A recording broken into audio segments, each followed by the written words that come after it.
बढ़ते हैं बड़ी खबर के साथ। जम्मू कश्मीर में सेना के एंटी टेरर ऑपरेशन से बौखलाए आतंकी एक के बाद एक गैर कश्मीरियों को निशाना बनाते जा रहे हैं। रविवार को भी गैर स्थानीय लोगों पर आतंकवादियों ने हमला कर दिया।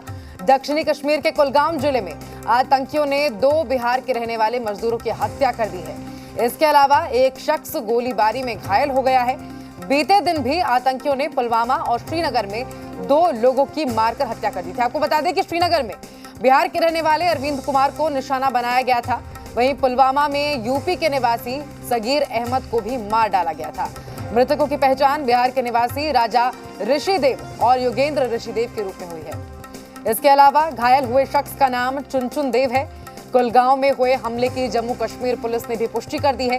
जानकारी के अनुसार कुलगांव के वानपोह इलाके में आतंकियों ने गैर स्थानीय मजदूरों के घर में घुसकर उन पर फायरिंग कर दी, जिसमें उनकी मौत हो गई। जिस समय आतंकियों ने गोलीबारी की उस दौरान वहां पर 3 लोग मौजूद थे और तीनों को गोलियां लगी हैं। साथ ही आपको बता दें कि इस हमले में एक शख्स घायल हुआ है और 2 की मौत हुई है।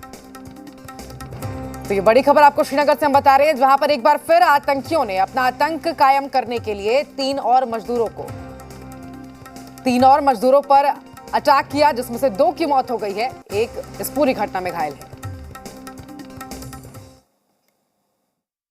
आप कहाँ से हो? वनपुर में रहते हैं सर। तो क्या हुआ वहाँ पे वनपुर में? वहाँ पे हम लोग रूम पे बैठे हुए थे, अचानक ये लोग आया, उधर से दौड़े हुआ, बोलता गोली लग गया इनको।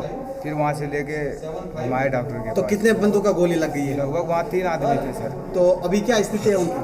उनकी तो वो 2 का पता नहीं है, लग रहा है। तो आप लोग कहाँ पे रहते हो? हम लोग वनपुर मार्केट में रहते हैं अंदर। काम क्या करते हो आप लोग? मजदूरी सिर्फ का काम। अच्छा, घर कहाँ है आपका? बिहार। तो कितने बंदूक बरदार थे? 3 बंदे पे हमला हुआ। हमलावर 3 थे। वहीं जम्मू कश्मीर में हुए आतंकी घटना की सीएम नीतीश कुमार ने निंदा की है। साथ ही सीएम नीतीश ने पीड़ित परिवार को आर्थिक मदद देने का ऐलान भी किया है। सीएम ने आतंकी हमले में मारे गए मजदूरों के परिवार को 2-2 लाख रुपए देने का ऐलान किया है। साथ ही उन्होंने जम्मू कश्मीर के उपराज्यपाल मनोज सिन्हा से इस पूरी घटना पर फोन पर बातचीत की है और बिहार के लोगों की हो रही हत्या पर चिंता भी व्यक्त किया है। तो आपको बता दें कि एक बार फिर जम्मू कश्मीर में आतंकियों ने अपना आतंक कायम रखने के लिए कुछ मजदूरों को अपने निशाने पर रखा। 3 मजदूरों पर अटैक किया गया, जिनमें से 2 की मौत हो गई है, एक घायल है और तीनों का संबंध बिहार से है और 2 मजदूर जिनकी मौत हुई है। इस पूरी घटना पर सीएम नीतीश कुमार ने उपराज्यपाल मनोज सिन्हा से फोन पर बातचीत की है और चिंता भी व्यक्त की है। बिहार के उप मुख्यमंत्री तारकिशोर प्रसाद ने बिहार के 2 लोगों की जम्मू कश्मीर में हत्या की निंदा की है और शोक संवेदना भी व्यक्त की है। पाक प्रस्त आतंकवादी जिस प्रकार से जम्मू कश्मीर में समाज के कमज़ोर वर्गों को लक्ष्य लेकर उनकी हत्या कर रहे हैं, इसकी निंदा होनी चाहिए। लेकिन दुर्भाग्य है कि देश के हमारा जो विपक्षी दल है, इस आतंकी हमले पर एक शब्द भी बोलना उचित नहीं समझते हैं। जो यह दुखद है कि कम से कम ऐसे क्षण में जहां इस तरह की वारदातें आतंकवादियों के द्वारा की जा रही है, तो पूरा देश आज जहां भारत के यशस्वी प्रधानमंत्री श्री नरेंद्र मोदी के साथ खड़ा है। तो एक बार फिर कश्मीर में गैर कश्मीरियों को आतंकियों ने अपने निशाने पर लिया है। कल के बाद आज फिर 2 और मजदूर जो कि बिहार से संबंध रखते थे, उनकी हत्या कर दी गई है आतंकियों द्वारा। इसके साथ ही आपको बता दें कि बीजेपी ने जम्मू कश्मीर में हुए हमले पर कड़ी निंदा की है। क्या कुछ कहा है, सुनिए। जिस तरीके से लगातार हमारे बिहारी भाइयों को निशाना बनाया जा रहा है, उससे एक बात तो स्पष्ट है कि बिहार के लोग खुददार हैं, जज्बाती हैं, राष्ट्रवादी हैं और देश दुनिया में किसी भी चुनौतीपूर्ण परिस्थिति में जाकर न सिर्फ जीवन यापन, रोजी रोटी, उद्योग धंधे कर सकते हैं, बल्कि वहां की अर्थव्यवस्था को भी बखूबी योगदान दे रहे हैं। जिस तरह से जम्मू कश्मीर में बिहार के 2 मजदूर की हत्या की है, ये आतंकियों की कायराना हरकत है और उसका जवाब उनको जरूर मिलेगा। जम्मू कश्मीर के अंदर अमन अमान है, शांति, डेवलपमेंट के रास्ते पर जम्मू कश्मीर आगे बढ़ रहा है, लेकिन वहां जो पाकिस्तान और पाकिस्तान प्रस्त ताकतें हैं वो अमन अमान देख नहीं सकती। इसलिए वो मासूम लोगों पर, गरीब लोगों पर जिस तरह से हमला किया है, उनकी हत्या की है, इसकी जितनी भी निंदा की जाए वो कम है। बिहार सरकार ने उनके परिवार को मुआवजा भी दिया है।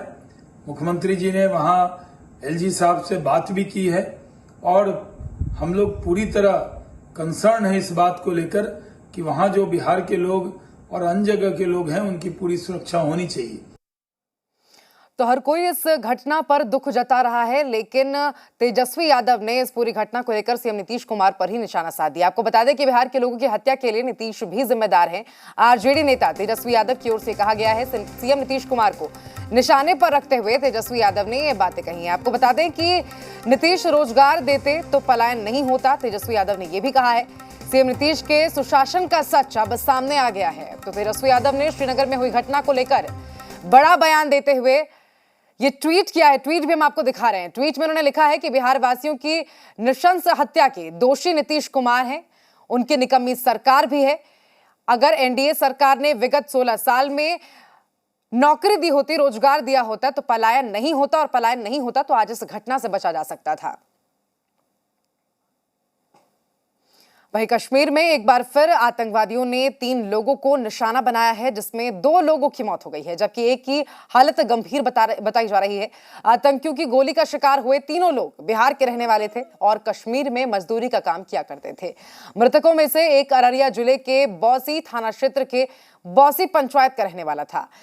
राजा की मौत की खबर कश्मीर में उसके साथ रहने वाले दोस्तों ने परिवार को दी। उधर मौत की खबर सुनकर ही परिवार में कोहराम मच गया। जानकारी के मुताबिक राजा करीब 4 महीने अपने दोस्तों के साथ कश्मीर गया था। 4 महीने पहले वो अपने दोस्तों के साथ कश्मीर गया था। इस तरह की जानकारी उसके परिवार की ओर से दी गई है, जहां वो कुलगाम के वानपोह इलाके में किराए के मकान में रहा करता था। कल देर शाम राजा अपने साथियों के साथ शौच के लिए गया था। इसी दौरान जंगल में घात लगाए बैठे आतंकियों ने उस पर गोली बरसा दी है। इस गोलीबारी में राजा कुमार और योगेंद्र ऋषिदेव की मौके पर ही मौत हो गई, जबकि एक अन्य चुनचुन ऋषिदेव गंभीर रूप से घायल हो गया है। घटना के बाद से न सिर्फ मृतकों के परिवार में बल्कि पूरे देश में रोष है। वहीं बिहार सरकार ने घटना पर दुख जाहिर करते हुए मृतकों के परिवार को 2-2 लाख रुपए मुआवजा देने का ऐलान किया है। हालांकि मुआवजे की घोषणा होने के बावजूद मृतकों के घर अब तक कोई प्रशासनिक सूचना या कोई व्यक्ति नहीं पहुंचा है। मृतक के घर पहुंचकर उनके परिजनों से बात जी मीडिया संवाददाता रितेश ने की है, सुनिए। घर का चिराग जब बुझता है तो चूल्हे की आग भी बुझ जाती है।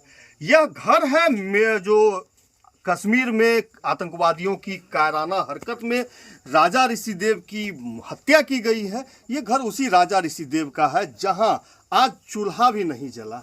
शाम 6 बजे परिजनों को सूचना मिली थी कि राजा की हत्या वहां पर आतंकवादियों द्वारा की गई, जिसके बाद राजा के घर में मातम पसरा हुआ है। हम लोग अभी रात के 2 बजे यहाँ पहुँचे हैं, जो राजा का घर है, लेकिन अब तक जिला प्रशासन की तरफ से यहाँ कोई नहीं पहुँचा है। राजा के परिजन यहाँ मौजूद है। रो के सबों का बुरा हाल है। राजा का एक भाई जो कुछ दिनों पूर्व ही कश्मीर से आया था, कैसे जानकारी मिली आप लोगों को घटना की? उधर से फोन किया था ना। कौन फोन किया था?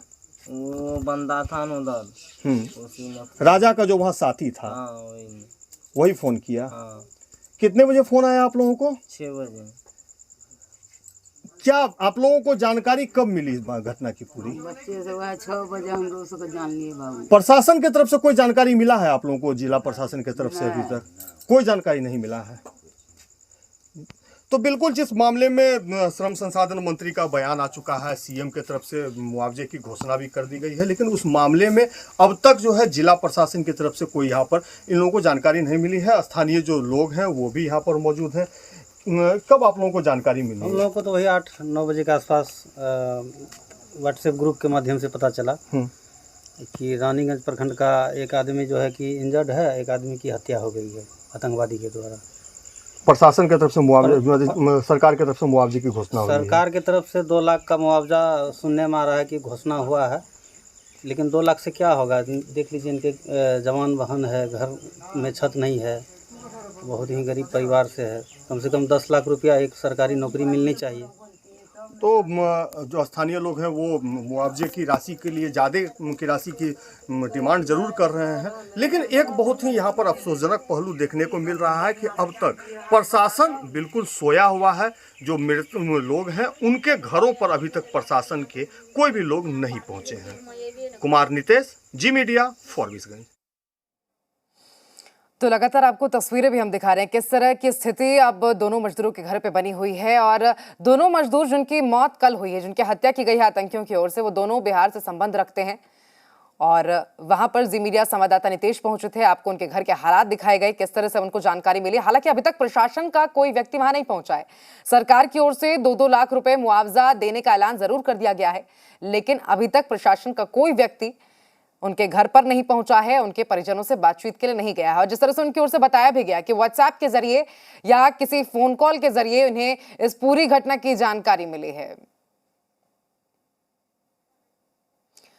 तो आपको बता दें कि कल एक बार फिर आतंकियों ने बिहार के रहने वाले 2 मजदूरों को अपने निशाने पर लिया। हालांकि 3 मजदूर पर अटैक किया गया था, जिसमें 2 मजदूरों की मौके पर ही मौत हो गई और एक मजदूर अभी गंभीर अवस्था में है, उसका इलाज चल रहा है। आपको ये भी बता दें कि एक सप्ताह के अंदर ये चौथा मजदूर है जिसकी मौत हुई है, चौथा व्यक्ति है बिहार से संबंध रखने वाला जिसकी हत्या जम्मू कश्मीर में की गई है। लगातार गैर कश्मीरियों को आतंकी अपने निशाने पर रख रहे हैं, दहशत फैलाने की कोशिश कर रहे हैं, जिससे कि लोग घाटी छोड़कर चले जाएं। और ऐसे में अब ये फिर एक बार इस तरह की घटना सामने आई है जहां पर आतंकियों ने गैर कश्मीरियों को अपने निशाने पर लिया है। और कल देर शाम 2 बिहारियों मौत के घाट उतार दिया। सुरेश कुमार इनमें से एक मजदूर और उनके मृतक के साथी आपको बता दें हमारे साथ जुड़ गए हैं इस वक्त खास बातचीत के लिए। सुरेश, आपको किस तरह इस पूरी घटना की जानकारी मिली? सबसे पहले तो आप ये बताइए। हम लोग जो है ना काम पे कल गए, ठीक है जी। काम पे गए, बारिश चालू हो गया, ठीक है। फिर हम लोग काम पे से वापस आ गए, ठीक है। और उसके बाद जो हमारे साथ का था वो दिन भर काम किया। काम पे से आया करीब 5, 5:30 के बीच में आया वो जी। उसके बाद 5 के बीच में आया तो वो चले गया लिफ्टिंग करने के लिए। कुछ थोड़ा दूर आगे बढ़ के जंगल है, ठीक है, तालाब है, वहाँ पे चले गया बाथरूम करने के लिए। उधर आतंकवादी 3 था वही जंगल में, उधर से फायरिंग कर दिया तीनों पे। एक तो जख्मी हो के चले गया अस्पताल, 2 को वहीं मार दिया गोली। चलिए ठीक है सुरेश, बहुत शुक्रिया आपका हमारे साथ जुड़ने के लिए। तो तमाम जानकारी आपने सुना, किस तरह से उन्होंने बताया कि काम करने के लिए गए थे, वापस आए, उसके बाद शौच के लिए गए और जब वो वापस आए तो उन्हें गोली लगी हुई थी। तो एक बार फिर आपको बता दें कि आतंकियों ने गैर कश्मीरियों को अपने निशाने पर लिया है और एक बार फिर कई मजदूरों की हत्या आतंकियों की ओर से कर दी गई। आगे बढ़ते हैं। शनिवार को जम्मू कश्मीर में आतंकियों ने बांका के रहने वाले अरविंद की हत्या कर दी थी। अरविंद का शव घर पहुंचते ही परिवार वालों का बुरा हाल हो गया है। आज ही मृतक अरविंद का दाह संस्कार किया जाएगा। गांव और आसपास के लोग दर्शन करने आ रहे हैं। इस बीच आपको बता दें कि सरकार की ओर से भी 2-2 लाख रुपए मुआवजे के तौर पर देने का ऐलान कर दिया गया है। हालांकि परिवार की ओर से एक सदस्य को नौकरी और 50 लाख रुपए की मांग की जा रही थी। यहां रुक रहे छोटे से ब्रेक के लिए, लौटेंगे कुछ